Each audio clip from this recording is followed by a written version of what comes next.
मेरे चार अगर को नवीद हो, जो कर्ज रखते थे जहाँ पे वो कर्ज आज चुका दिया। क्योंकि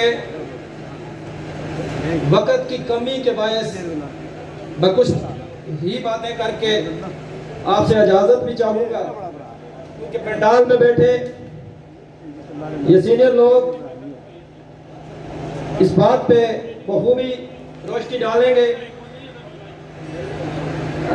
ऐसा कि जो अनवान है कौमी आज़ादी और हक़ मलकियत का, इस पे बड़ी बात की जा सकती है। मेरे पास बातों का बड़ा ज़ख़ीरा है, बात की जाएगी, लेकिन क्योंकि जब मुझे इधर से चिट्ठी आएगी इधर से चिट्ठी आएगी तो वो मैं डिस्टर्ब हो जाऊंगा। तो इसलिए मैं ये चाहता हूँ कि मैं इस मौजू को आने वाले मकबूल बट शहीद के दिन के ऊपर इस पे बात करूंगा। तो चंद बातें करके मैं आपसे इजाज़त चाहूँगा, क्योंकि पंडाल में बैठे गिलगित बल्तिस्तान के लोग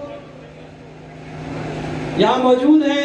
क्योंकि हम अपने नारे में ये कहते हैं कि गिलगित बल्तिस्तान हमारा सर है, तो सर की मौजूदगी में मेरे ख्याल में बात उन्हीं तक छोड़ी जाए कि वो अफजाल सरारिया की जदोजहद पे बात करें। मैं और अफजाल सरारिया बड़ा टाइम इकट्ठे रहे हैं और हमने प्रोग्रामात में इकट्ठे फंक्शन किए हैं। उसकी जदोजहद पे बात की जाए तो बहुत कम टाइम है।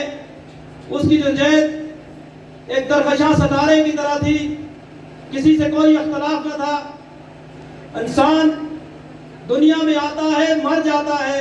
बहुत से लोग, अगर मैं मिसाल दूं तो बड़े बड़े नाम जिनका किरदार नहीं था, सिर्फ ओहदा था, वो जब यहाँ आए और चले गए, उन्हें याद करने के लिए कई बार मैं मिसाल दूं तो शायद कोई लोग नाराज हो जाएं।